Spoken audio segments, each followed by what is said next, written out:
आमंत्रित करता हूं माननीय आदरणीय भारत के गृह मंत्री और हम सब के लोकप्रिय नेता माननीय ठाकुर राजनाथ सिंह जी को। ठाकुर राजनाथ सिंह जिंदाबाद, ठाकुर राजनाथ सिंह जिंदाबाद, बीजेपी जिंदाबाद, भारत माता की जय।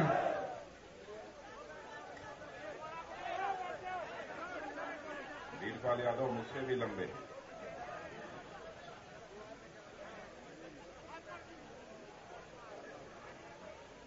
विजय संकल्प यात्रा का नेतृत्व करने वाले और भारतीय जनता पार्टी हरियाणा प्रदेश के अध्यक्ष श्री रामविलास जी शर्मा, हरियाणा के प्रभारी श्री जगदीश मुखी जी, भारत सरकार में मंत्री राव इंद्रजीत सिंह जी, दूसरे केंद्रीय मंत्री श्रीमान कृष्णपाल जी गुर्जर, राष्ट्रीय सचिव सुधा यादव जी, वीरपाल जी यादव, चौधरी हर्ष कुमार जी और 2 जनपदों के अध्यक्ष जिला अध्यक्ष पलवल श्री गिरीश डागर जी और अजय गौड़ जी या फरीदाबाद के जिला अध्यक्ष, यहां उपस्थित मेरे सभी सम्मानित बहनों एवं भाइयों, चुनाव के बाद पहली बार किसी सार्वजनिक सभा को संबोधित करने के लिए इस हरियाणा की धरती पर आप लोगों के सामने मैं खड़ा हुआ हूं।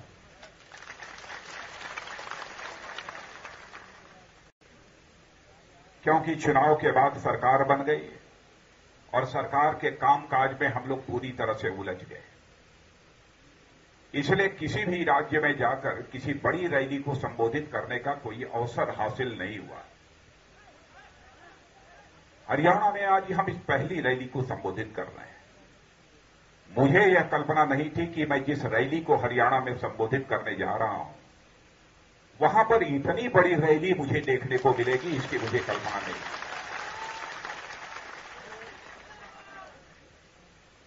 और सचमुच इस रैली को देखने के बाद मेरा विश्वास पक्का हो गया है कि सचमुच इस बार हरियाणा के विधानसभा चुनाव में हरियाणा की जनता फिर से छप्पर फाड़ कर देगी, यह मुझे पूरा भरोसा है।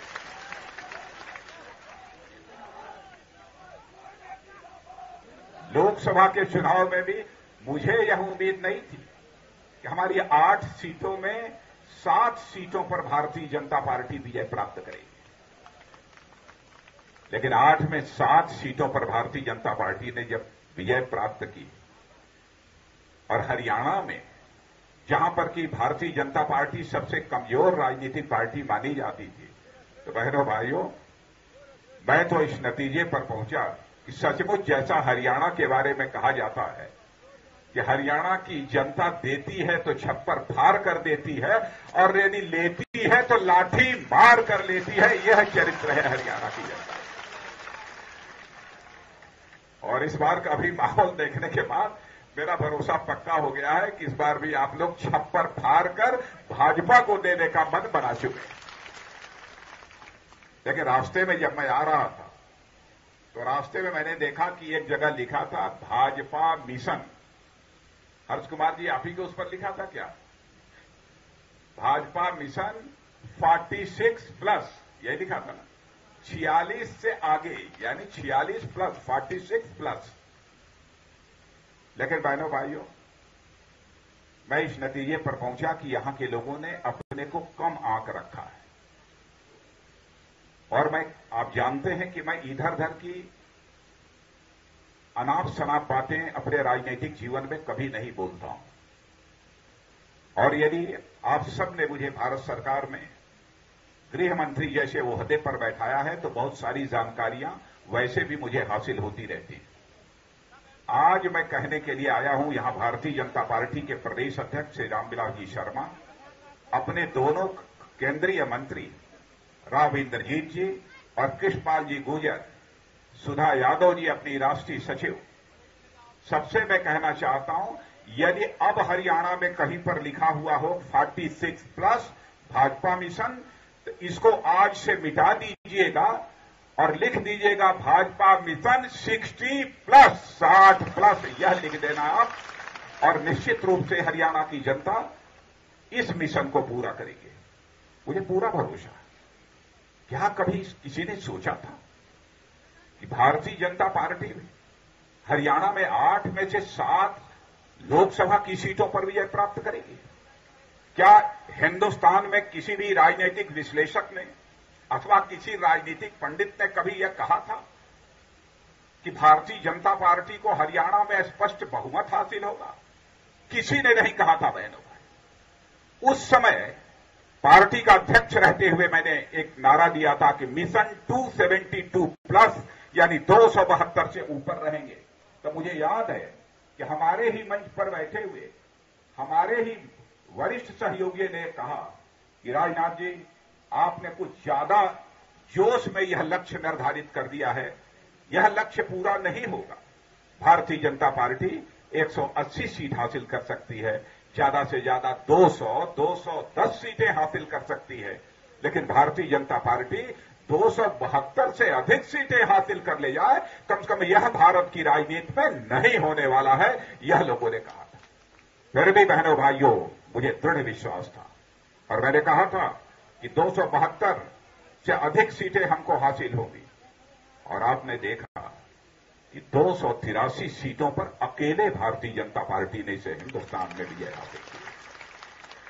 और बहनों भाइयों, मैं शीश झुकाकर आपका अभिनंदन करना चाहता हूं, हरियाणा की जनता का अभिनंदन करना चाहता हूं और हिंदुस्तान की जनता का अभिनंदन करना चाहता हूं, इसलिए कि आजाद भारत के इतिहास में कोई भी राजनीतिक पार्टी कांग्रेस पार्टी से अपना राजनीतिक कद बड़ा नहीं कर पाई थी। लेकिन आजाद भारत के इतिहास में पहली बार किसी गैर कांग्रेसी राजनीतिक पार्टी ने कांग्रेस से भी अपना राजनीतिक कद बड़ा करने में कामयाबी हासिल की है, तो हमारी और आपकी पार्टी यह भारतीय जनता पार्टी है जिसने की यह कामयाबी हासिल की। इसलिए आपका अभिनंदन करना चाहता हूं। आपके आशीर्वाद से हुआ है, आपके स्नेह से हुआ है, आपके संबल से हुआ है। इसमें हम लोगों का कोई करिश्मा नहीं, करिश्मा किया है तो आप लोगों ने किया है। और आज कांग्रेस पार्टी, लोग कहते थे कि यह अजात शत्रु पार्टी है, कितनी भी कम होगी तो 200 से कम की इसकी संख्या कांग्रेस की नहीं होगी। यही लोग कहते थे ना, 150 हो जाएगी। बहुत कम करता था यदि कोई पॉलिटिकल एनालिस्ट, राजनीतिक विश्लेषक, तो कहता था कि भाई चाहे जितना भी हो जाए 125-150 से कम कांग्रेस पार्टी नहीं जीतेगी। लेकिन आज कांग्रेस की हालत जो इस लोकसभा के चुनाव में हुई है और जितने कांग्रेस के सांसद जीत कर आए हैं, बहनों भाइयों, वह पहले कांग्रेस के सांसद उनको यदि कहीं दूसरी जगह ले जाना हो तो बड़ी वाली हवाई जहाज में भर कर ले जाया जा सकता था एक साथ, और आज कांग्रेस के सांसदों की केवल इतनी संख्या रह गई है, एक मिनी बस में बैठाकर सारे हिंदुस्तान में घुमा दीजिए, यह हालत रह गई। और आज कांग्रेस के पास कोई मुद्दा शेष नहीं बचा, कोई मुद्दा उनके पास शेष नहीं बचा। वह जनता के से जुड़े हुए सवालों को भारत की संसद में नहीं उठाते। आज उठाते क्या है, हमको विपक्षी दल की मान्यता दे दो, यह सवाल संसद के भीतर जो है कांग्रेस के लोग खड़ा करते हैं। अरे भाई, विपक्षी दल की मान्यता हम कैसे दे दें, कैसे स्पीकर दे दें?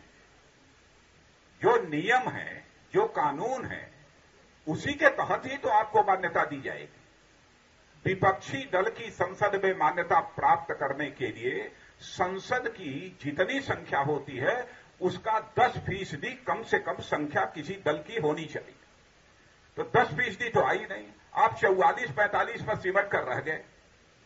कैसे कोई दे देगा आपको विपक्षी दल की मान्यता? अरे भाई, आपको पद हासिल करने के लिए अपना कद भी तो बड़ा करना पड़ेगा। जब कद है नहीं तो आपको पद कैसे मिलेगा? लेकिन इसी सवाल को बार बार वह खड़ा करने की कोशिश करते हैं। बहनों भाइयों, 10 वर्षों तक जो कांग्रेस ने हुकूमत की है, इस हिंदुस्तान को 20 वर्ष तक ये लोग पीछे ले गए। इनको कोई ज्यादा बड़ा काम नहीं करना था। ज्यादा बड़ा काम नहीं करना था। करना क्या था? 4 बातें मैं आपके सामने रखना चाहता हूं।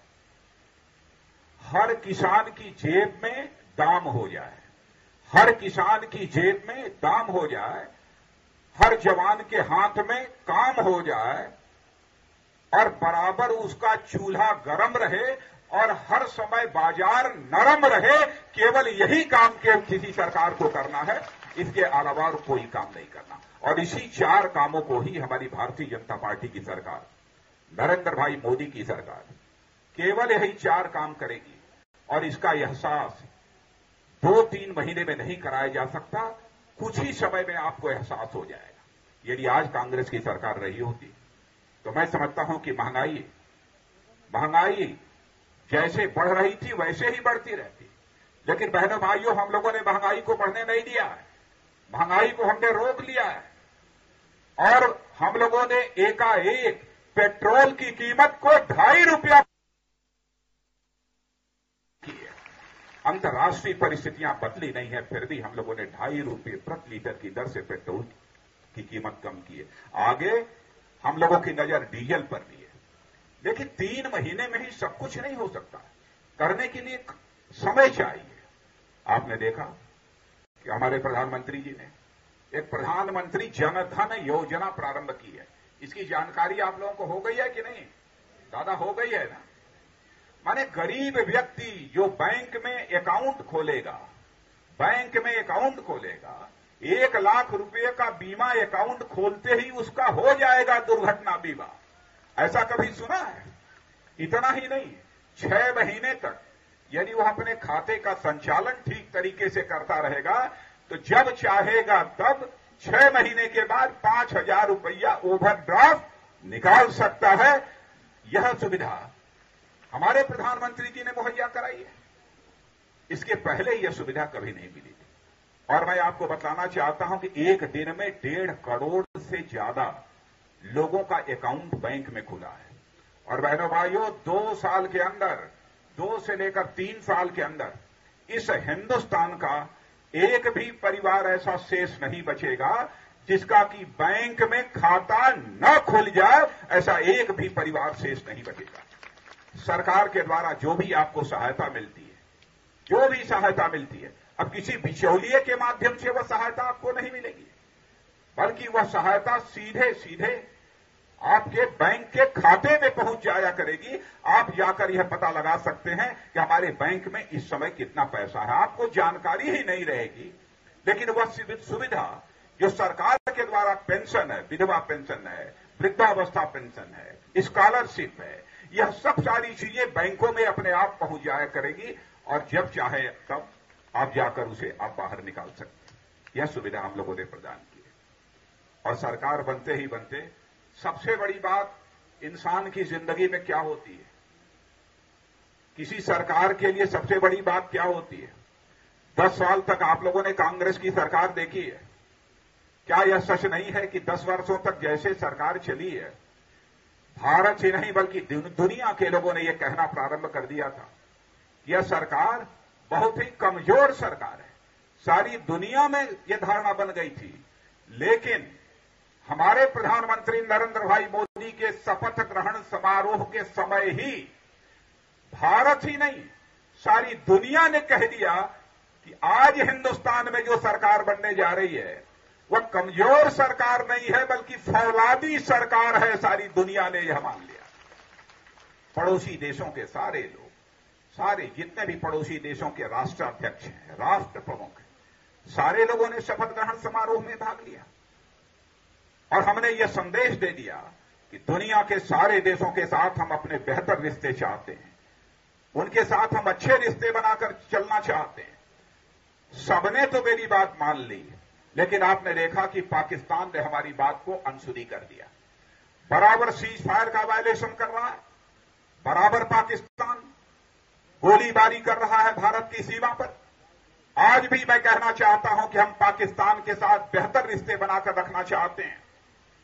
हमारे बीएसएफ के जवानों ने मुझे जानकारी दी, अधिकारियों ने, कि साहब हम 16 बार सफेद झंडे दिखा चुके हैं पाकिस्तान को कि हम पाकिस्तान के साथ लड़ाई नहीं चाहते हैं।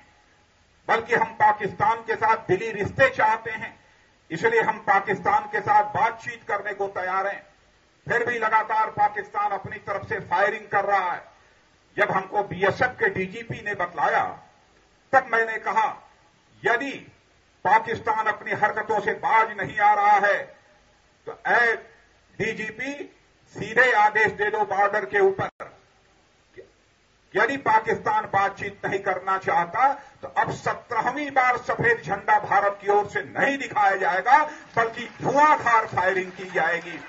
और आपने देखा कि हमारे बीएसएफ के जवानों ने मुंहतोड़ जवाब दिया है। बहनों भाइयों, भारत की आज की सरकार यह कोई कमजोर सरकार नहीं है, यह फौलादी सरकार है। बहनों भाइयों, हम सबको दिल से लगाना चाहते हैं, लेकिन बार बार भी हम देशवासियों के मान सम्मान स्वाभिमान पर यदि कोई चोट पहुंचाने की कोशिश करेगा तो उसका मुंहतोड़ जवाब देने की कुवत भी इस समय भारत के अंदर है, यह भी मैं बतला देना चाहता हूं। क्या करना चाहते हैं लोग? अजीबोगरीब हालात पैदा करती है। इस हिंदुस्तान में आजादी के 67 वर्षों में लगातार लगभग 50 वर्षों से अधिक समय तक आप लोगों ने सरकार चलाई है, कांग्रेस ने सरकार चलाई है, और भारत की आज यह स्थिति है। आज हरियाणा का नौजवान, यहां की जमीन सोना पैदा करती है। जिस पंजाब और हरियाणा की जमीन इतना अन्न पैदा करती है, भारत ही नहीं बल्कि दुनिया के लोगों का पेट भरने का काम करती है। आज यहां के नौजवानों को रोजगार की तलाश में दर दर की ठोकर खानी पड़ रही है। किसानों को अपने फसल की उचित कीमत पाने के लिए आंदोलन करने की जरूरत पड़ रही है। मैं किसान भाइयों आपको बतलाना चाहता हूं, यदि आपके खेतों तक पानी नहीं पहुंचता है तो आप जानते हैं पानी साल 2 साल में नहीं पहुंचाया जा सकता। लेकिन सरकार बनने के पहले ही हम लोगों ने फैसला कर लिया था।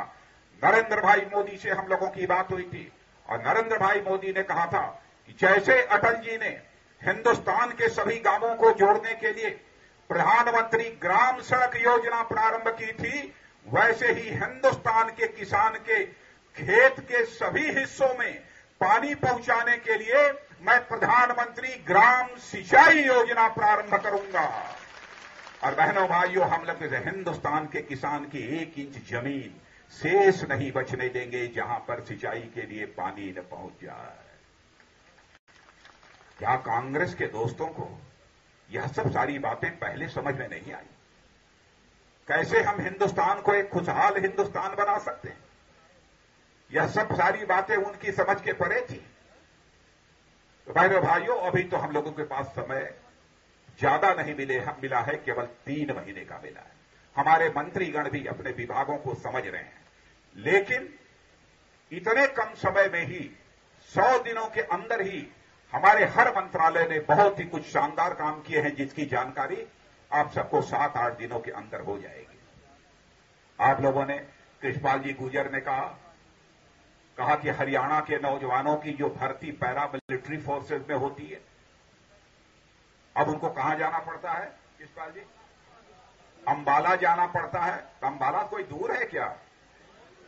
बहुत दूर है। कितने लोग सहमत हैं? बहुत दूर है, 350 किलोमीटर।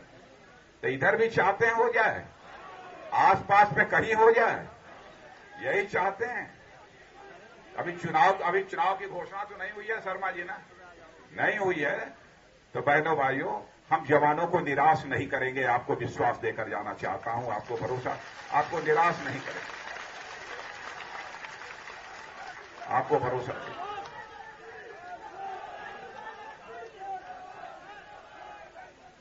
हर्ष कुमार जी, यह हथिन है, हथिन, यह हथिन में कोई सब्जी मंडी वगैरह तक भी मैंने सुना है कि नहीं है? ये क्या है, तहसील है कि जिला? सब डिवीजन है। यहां पर कोई वो भी नहीं है क्या यहां पर? अरे भैया, ये कह रहे हैं कि यहां कुछ नहीं है, यहां सब भ्रष्टाचार है, हर्ष कुमार जी बतला रहे हैं। ये सही है? बताइए। अरे भाई, हमने सुना है कि अखबारों में विज्ञापन निकलता है कि नंबर 1 हरियाणा नंबर 1 नहीं है क्या? मैंने देखा है कभी कांग्रेस के नेताओं पर के नाम से, कभी लोकदल के नेताओं से निकलता है कि उनका हरियाणा। मैं अपने नेताओं से कहना चाहूंगा, आप कभी मत कहना कि हमारा हरियाणा। यदि हमको कहना होगा तो हम किसी के नाम से हरियाणा नहीं बेचना चाहेंगे। हरियाणा की जागीर किसी के नाम से नहीं लिखी जा सकती है। भाजपा को यदि कहना होगा तो हम किसी के नाम से हरियाणा का नाम नहीं लेंगे, बल्कि हरियाणा का नाम लेंगे तो यह कहकर लेंगे अपना हरियाणा, यह बोलकर हरियाणा के मान सम्मान को हम बढ़ाएंगे। जनता की आंखों में धूल झोंकने के लिए बराबर यह कहा कि हरियाणा नंबर 1 हरियाणा। अरे यदि नंबर हरियाणा है, कानून और व्यवस्था की बदहाली में नंबर 1 हरियाणा बना दिया है कांग्रेस ने। चेन स्नैचिंग के मामले में नंबर 1 बना दिया है हरियाणा को कांग्रेस की सरकार ने। जमीनों को घोटाले में नंबर 1 का बना दिया है हरियाणा को। माताओं बहनों की इज्जत और असमत लूटने के मामले में हरियाणा नंबर 1 बन गया। यह हालत है।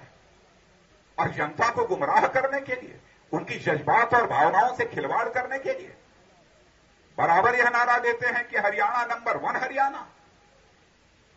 बहनों भाइयों, माहौल देखते हुए अब यह बात पक्की हो गई है। मैं आते हुए भी एक जगह रुका था, मैंने पूछा क्या हाल है यहां की, क्या होगा।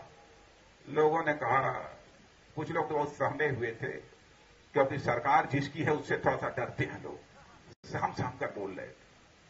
उन्होंने कहा कि साहब लगता तो है कि इस बार एकदम पक्का है बीजेपी का। और मैं कह के जा रहा हूं बहनों भाइयों, जो आपका हौसला मैंने आज ही देखा है हरियाणा में। रामविलास जी शर्मा, आपको मैं बधाई देना चाहता हूं, आपकी पूरी टीम को मैं बधाई देना चाहता हूं, पूरी टीम को मैं बधाई देना चाहता हूं।